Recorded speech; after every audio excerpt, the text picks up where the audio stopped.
Hello and welcome again. फिर से हम लोग फिजिक्स के टॉपिक को जो है अगला टॉपिक को पढ़ने वाले हैं, कॉम्पटन इफेक्ट। और फिर से मैं बताने वाला हूँ कि जब भी किसी इंजीनियरिंग क्लास इंजीनियरिंग के क्वेश्चन पूछे जाते हैं तो हम ऐसे लिखते हैं। इसका पूरा वीडियो मैं बना चुका हूँ किस तरह से लिखते हैं। ये कुछ टॉपिक्स हैं जिनके इर्द गिर्द, ये कुछ पॉइंट्स हैं जिनके इर्द गिर्द हमको घूमना होता है। इसका वीडियो के लिंक मैं दे दूंगा, उसको जा करके पहले देख लीजिएगा। तो चलिए कॉम्पटन इफेक्ट पे आते हैं। कॉम्पटन इफेक्ट का जब भी पूछेगा, बहुत दफ़ा आरजीबी में पूछा जा चुका है, बहुत दफ़ा पूछा जा चुका है और हर बार पूछता है।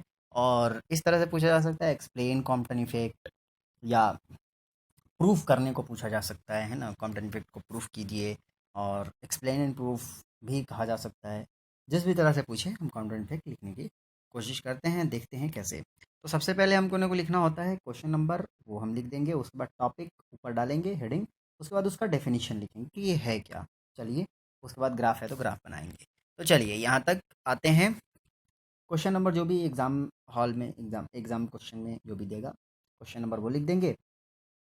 हेडिंग, टॉपिक, कॉम्पटन इफेक्ट डालेंगे और उसके बाद उसका डेफिनेशन लिखेंगे। तो कॉम्पटन इफेक्ट होता क्या है वो देखते हैं। तो जब भी कोई हाई फ्रीक्वेंसी लाइक एक्सरे या गामा रे, ये दोनों हाई फ्रीक्वेंसी की होती हैं, एग्जांपल के तौर पे हमने ले लिया। तो जब भी कोई हाई फ्रीक्वेंसी रे जो होती है वो जा करके किसी मैटर पे टकराती है, ये हाई फ्रीक्वेंसी रे है, मान लीजिए ये मैटर पे टकराई। तो जब भी वो टकराती है तो वो स्कैटर्ड हो जाती है। एक स्कैटर्ड फोटॉन होता है और दूसरा इलेक्ट्रॉन होता है, दो पार्ट में ये बढ़ जाते हैं। एक स्कैटर्ड फोटॉन और दूसरा इलेक्ट्रॉन। ठीक है।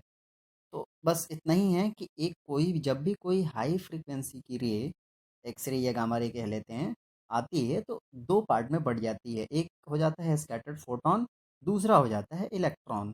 अब इसमें ये होता है कि ये जब टकराती है, टकरा के जाती है, तो इसका जो वेवलेंथ होता है वो बढ़ जाता है।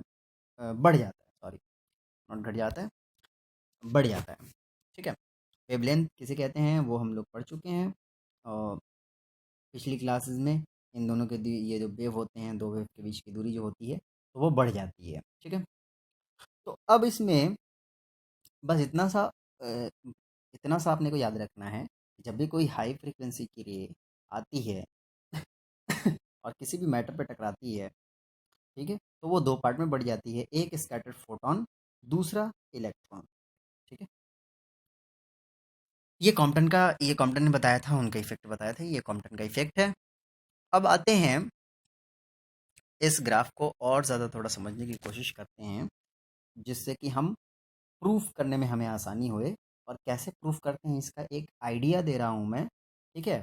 और जैसे मैंने अभी बताया कि इसमें सबसे पहले हमने को डेफिनेशन देना, क्वेश्चन नंबर लिख लिया, टॉपिक लिख लिया, डेफिनेशन देना है वो दे दिया, ग्राफ बनाना था ग्राफ बना दिया। पार्ट्स और फीचर थोड़ा बहुत बता देता हूँ मैं, फार्मूला भी बता दूंगा। इसका प्रूफ जो है वो अगले वीडियो में मैं बताऊंगा, इसका पार्ट 2 बना करके अगले वीडियो में प्रूफ बताऊंगा। फिर उसका कंक्लूजन भी बताऊंगा कि क्या हम लिख सकते हैं। ठीक है। इस वीडियो में मैं यहाँ तक आ जाऊँगा, फीचर फार्मूला तक आ जाऊँगा। फार्मूला सिर्फ बता दूंगा, प्रूफ जो है वो अगले वीडियो में बताऊंगा। तो आइए देखते हैं। अब मेन है प्रूफ। तो इसमें देखते हैं फॉर्मूले के डिराइव कैसे करेंगे, एक आइडिया बता रहा हूँ मैं। और फॉर्मूला क्या डिराइव जब करेंगे तो क्या निकल के आएगा वो भी बता दे रहा हूँ मैं। ठीक है। तो मान लीजिए ये आई वेव, और आने के बाद ये टकरा गई। जिस मैटर पे टकराई उसकी अपनी एनर्जी m0 c² थी। ठीक है। और टकराने के बाद निकल गई, स्कैटर्ड फोटोन ये हुआ और इलेक्ट्रॉन ये हुआ, दो पार्ट में बट गए। अब जो जो फोटोन आकर के टकरा रहा था उसकी अपनी एनर्जी E0 थी और मोमेंटम P0 था। जो जब ये दो पार्ट में बटा तो इसकी एनर्जी E1 हो गई स्कैटर्ड फोटोन की, और इलेक्ट्रॉन की K हो गई। उसी तरह स्कैटर्ड फोटोन का मोमेंटम P1 हो गया और इलेक्ट्रॉन का मोमेंटम P हो गया। जिस मैटर पे वो फोटोन टकराया था उसकी अपनी एनर्जी m0 c²। उसके बाद जिस एंगल से ये स्कैटर्ड फोटोन गया, स्कैटर्ड हुआ, उस वो एंगल थीटा। और जिस एंगल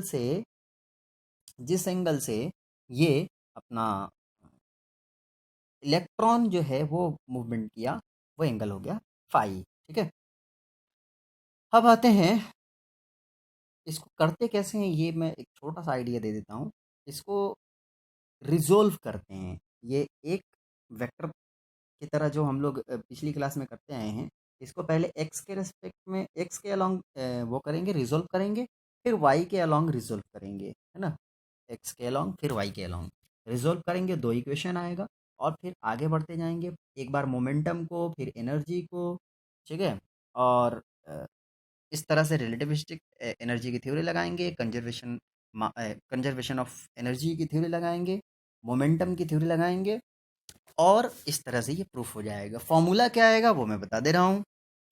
फॉर्मूला आएगा डेल लेमडा, मतलब change in wavelength, is equal to h nought by m nought c into one minus cos. Actually ये फाई होगा। क्यों फाई होगा?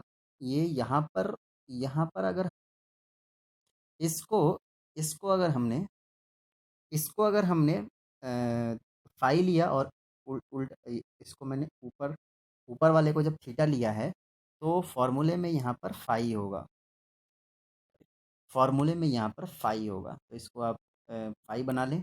जब मैं प्रूफ कराऊंगा तो उसमें आपको अच्छे से समझा दूंगा, अगले वीडियो में मैं अच्छे से समझा दूंगा। ठीक है, यहाँ पर फाई कर लें। तो आज के वीडियो में ये इतना ही। प्रूफ करने के लिए हम मिलते हैं अगले वीडियो में। तब तक के लिए चैनल को सब्सक्राइब कर दें, लाइक शेयर कर दें, और अगले वीडियो देखें। तब तक के लिए ये पढ़ के तैयार रहें।